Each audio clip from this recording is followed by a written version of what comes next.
has to do with the Office of the Special Prosecutor. He ended his press conference a few minutes ago where he updated the nation on investigations into the Strategic Mobilization Ghana Limited, that is the SML deal with the Ghana Revenue Authority. And it says the office has also said that it concluded its investigations into controversial contract between the Ghana Revenue Authority and SML, and the findings point to irregularities, conflict of interest, and a deliberate attempt to profit from public office. According to the OSP, there are no genuine need, and it clearly were issues of self-serving decisions made by some key individuals who were in key offices. So we are going to go through some of the key highlights of what the OSP told the nation today a few minutes ago. And key pointers we extracted from what the OSP said include that investigators interviewed about 31 persons and relied on expert opinions before concluding that the deal breached multiple procurement laws. SML was incorporated in January 2017, just days after Ken Ofori-Atta became Minister of Finance by a timber merchant named Evans-Edusei. 4 months later, it was introduced for sole sourcing or sole approved by the then Ghana Revenue Authority boss Kofi to provide revenue assurance services. The OSP describes the arrangement as a masterfully crafted scheme intended to benefit certain individuals and officials, and by December 2024, more than 1 billion had been paid to SML. The contract replaced West Blue Consulting and bypassed the Public Procurement Authority, and the OSP concludes that the entire process was irregular, unnecessary, and illegal. So let's listen to some of the key issues that the OSP touched on while addressing the nation a few minutes ago.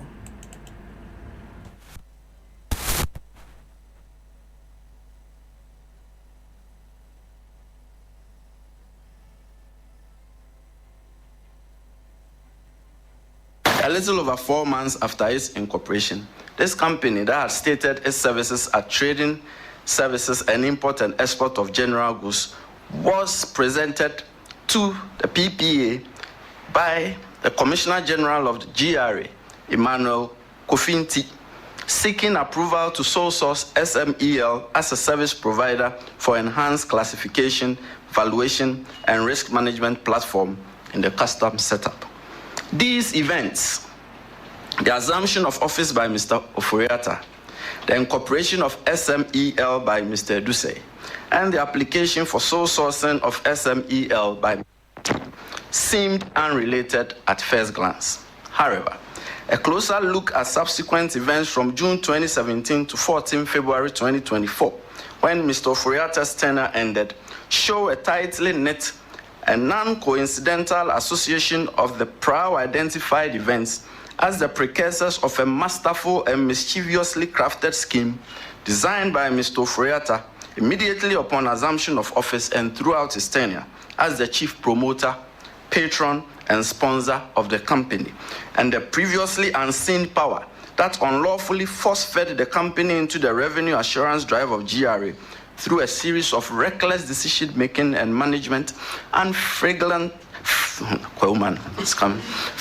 violation of statute through the use of public office for profits, contrary to Section 179C of the Criminal Offences Act 1960, Act 29, and by directly and indirectly influencing the procurement process to obtain an unfair advantage in the award of procurement contracts to the company, contrary to Section 92(2)(b) of the Public Procurement Act 2003, Act 663, with the pliant and avaricious and questioning compliance of 2 successive GRA Commissioner Generals. So you had the voice of Mr. Kisie Jabeng, who is the Special Prosecutor of the Republic. Let's speak to Eric Maona-Egbeta, a reporter who was at that media conference with the OSP.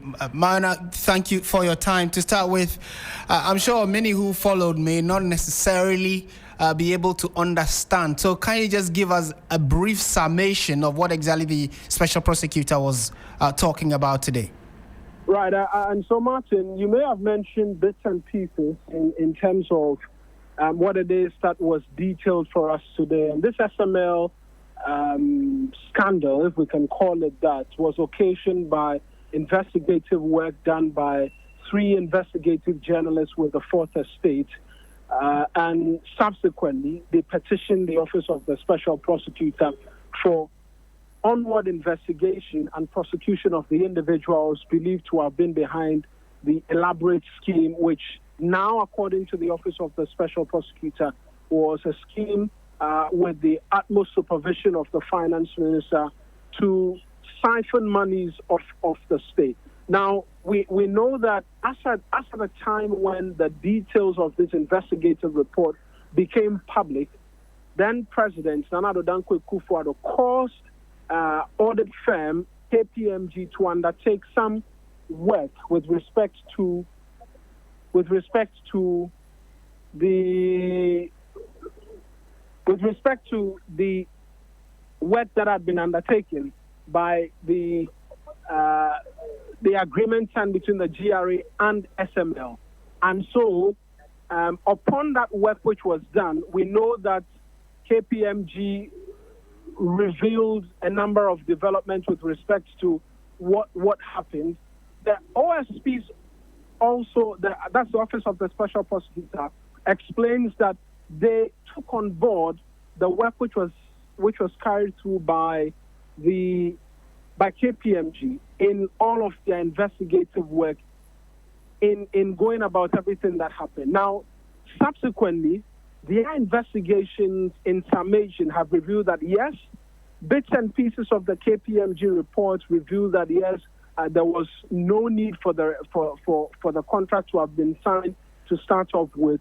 But certain portions of that KPMG report, which, amongst many other things, says that along the downstream sector, there was some work done by SML, which meant that they could have been paid. The OSP says in all of the investigation, there is no evidence of work which was done, which brings to the realization that some money should have gone to them. And as such, in the prosecution, which is expected to happen when charges are filed before the end of November, they will, amongst many other things, seek to recover some of these monies. But 6 individuals are expected to be charged, which include Ken Ofori-Atta and 2 former commissioners of the Ghana Revenue Authority. We can take a listen to the Special Prosecutor detail who these individuals are and what is expected to happen to them. The outcome of the investigation is that the OSP will charge the following persons with various corruption and corruption-related offenses before the end of November 2025. 1. Kenneth Nana Ofori-Atta, former Minister of Finance. 2. Ernest Akori, Chef de Cabinet to Kenneth Nana Ofori-Atta as Minister of Finance. 3. Emmanuel Kofi, former Commissioner General of Ghana Revenue Authority. 4. Ammishaddai Owusu-Amoah, former Commissioner General of Ghana Revenue Authority. 5. Isaac Krenzel, former Commissioner of the Customs Division of Ghana Revenue Authority and General Manager of Strategic Mobilization Ghana Limited. 6. Kwadwo Damwa, former Commissioner of the Customs Division of Ghana Revenue Authority and Member of Parliament for German South constituency. As part of the process, the OSP will seek to recover the financial loss caused to the Republic from the persons listed above. Also, the OSP will recover a total amount of 125 million cedis from SML by way of a disgorgement of unjust enrichment of overpayment by the return of the benefit of this amount it obtained unfairly at the expense of the Republic. And that is the voice of Kisie Jabeng, OSP.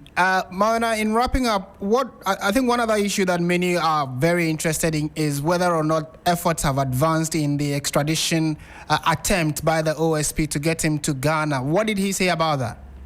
Well, in speaking to that, closely associated to that is also concern about the relationship between the Office of the Special Prosecutor, the person that is a Special Prosecutor, as well as the Office of the Attorney General, and then the person being the Attorney General himself, whether or not there is some bad blood over the presence of a docket which should have been forwarded to the Attorney General's office to speed up or help in the extradition efforts currently underway and kick-started by the OSP. We need to put that on record to have Mr. Ken Ofori-Atta, who now we understand is the prime individual behind this SML GRA agreement and the respective procurement breaches. He says that there's no bad blood between them. In fact, they continue in active collaboration and makes the point that they at no point in time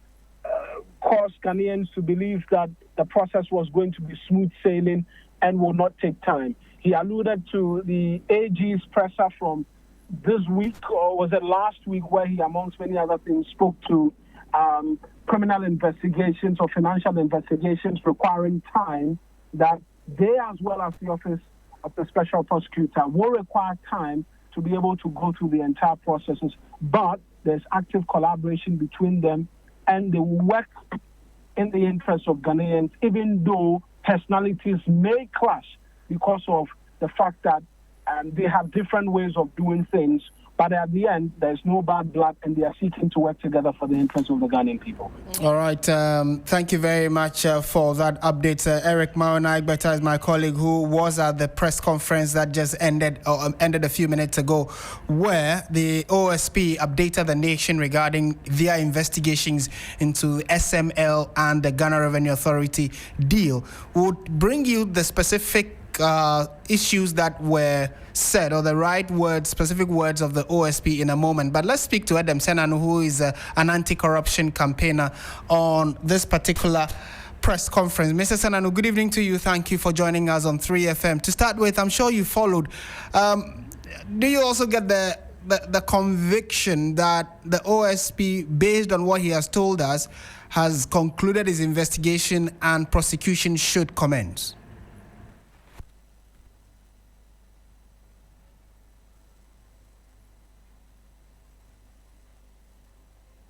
Hello, Mr. Senanu, can you hear me?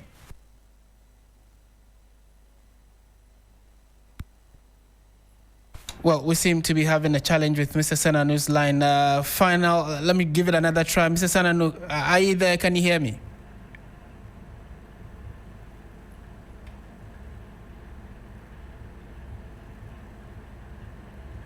Yes, I can. Mr. Senanu. Right, kindly unmute for us. Let's give it another try and see if we can. Our connection to you is clear.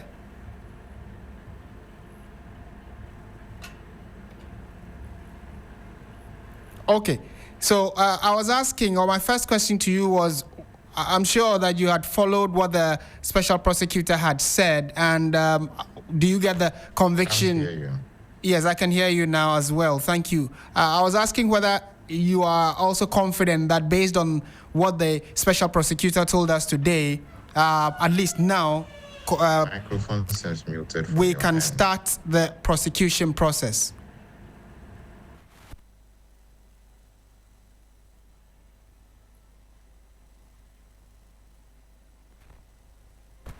Unfortunately, we seem to be having a slight challenge with the connection to Adam Senanu, who is an anti-corruption campaigner and co-chair for Citizens Movement Against Corruption. And he was one of the key voices that have been speaking quite clearly and loudly about corruption challenges in the country, and that the state institutions needed to up their game in ensuring that we nip this concern of corruption in the bud. And specific cases like this one involving the former finance minister, we needed to ensure we had a watertight case. Well, based on what the Office of the Special Prosecutor told us today, they have concluded their investigation. They have worked very closely with other key partners and have come together with their case, and in the next few days we'll be taking it to court. Let's give it one more try and see whether we can hear Adam Senanu now. My producers are working around the clock to ensure that we have a clearer line to him. Mr. Senanu. I can hear you now. Yes, we can also hear you. Thank you. So I don't know whether you heard my question, but just for purposes of surety, let me ask it again. Are you convinced, based on what the OSP said, now prosecution can commence? Well, I think that the OSP was working towards this. So clearly they will be moving on to the next stages from this point. My understanding is that they were trying to clean up the information and then proceed. So I assume that they are ready to proceed. Did the OSP say anything that came to you as a surprise? And I'm asking this on the back of the fact that for several months we have known about the investigation that was ongoing, where he touched on, for instance, even the date that the SML was incorporated, the very early weeks of the new administration coming in, and the kinds of contracts they superintended over, the fact that some contracts that were already existing had to be cancelled so SML could get it. And long story short, today he says that a lot of irregularities have been found out, and he thinks that now we have a watertight case to take to court. Did anything come to you as a surprise in his submission? Well, yes. The extent of the involvement of our former finance minister, the meetings held in his presence, the fact that there was a constant flow. I mean, he was part and parcel of the information loop. So at all times, he was well informed about what was going on, and obviously, therefore, this was something that was under his purview. He was privy to all the information that was under his purview. I think the extent of involvement simply surprised me, because these things at a technical level, you leave the technical people to handle them, so that if there are any procedural matters, if there are any legal matters, administrative, they are responsible at the end of the day. But the minister choosing to be involved, that was a big surprise. Right. So clearly there is some level of complicity there, but it's left to the courts to decide. I'm sure that's the position you're sharing as well.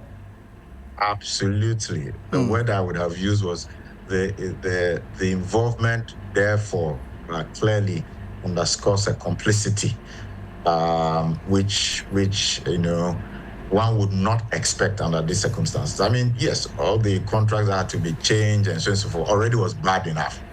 But typically, you would have technical people handle this so that they are following the rules. If the rules are not followed, and you yourself as minister were.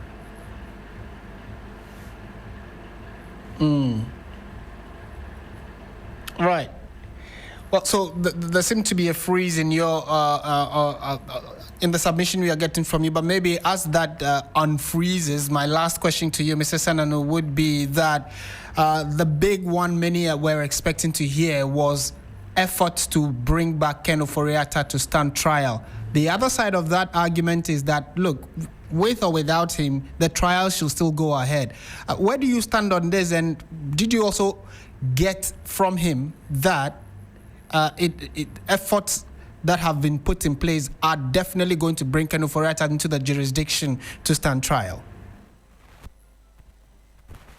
Right, unfortunately, our connection to Adam Senanu has gone kaput on us, but we'll see what else we can do to try and get a clearer connection to him. This is still 3FM 92.7. Earlier, my colleague Eric Mawana-Egbeta, who was at the presser, was telling us about the expose that was given by the Special Prosecutor regarding efforts to bring back Ken Ofori-Atta from the United States. And if you heard the words of the Special Prosecutor, he himself said that there was no way from all their investigations and their intel that Ken Ofori-Atta wanted or wants to come back into Ghana. Let's listen to him.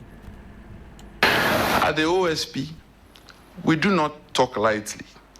We knew what we were waiting for, and we have them fully now. We have uncovered all that is contained on the computer servers and the hard drives. And now on Monday, with the gracious assistance of our major foreign partner, we have the validation of the evidence that we had way back in March 23rd. On 2nd June 2020, we triggered the extradition request because by March, as we said, we had all the evidence we needed. We only needed official validation of them. And that is why we triggered the extradition request on 2nd June 2020 through the Chief of Staff. The past few weeks, we are once again drawing negative flag that we who put him on our list of wanted persons, that the OSP that declared him wanted, that the OSP that declared him a fugitive from justice, that the OSP that went to Interpol in record time of 48 hours and placed him on Interpol's red notice, we were stalling the case and that we were wasting time. But once again, as I said, we knew what we were doing and we knew what we were waiting for. And last week when the Attorney General addressed the media, he said something very poignant. He said, these financial investigations require time and patience. And we ask, give us that regard of time and patience, we will deliver the results wanted like this. And as I said, before the expiration of November 2025, we will charge all these persons that I listed before the criminal courts.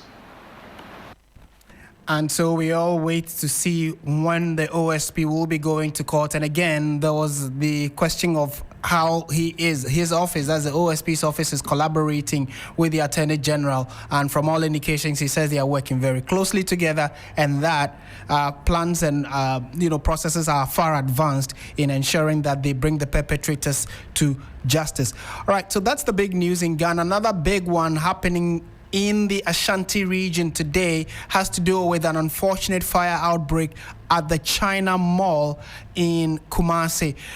We are told that a number of individuals are injured as a result of the fire, which is rapidly spreading. Let's quickly go and speak to correspondent Ibrahim Abubakar, who's been there right from the moment news broke about the fire outbreak at the China Mall in Kumasi. Ibrahim, thank you for joining us.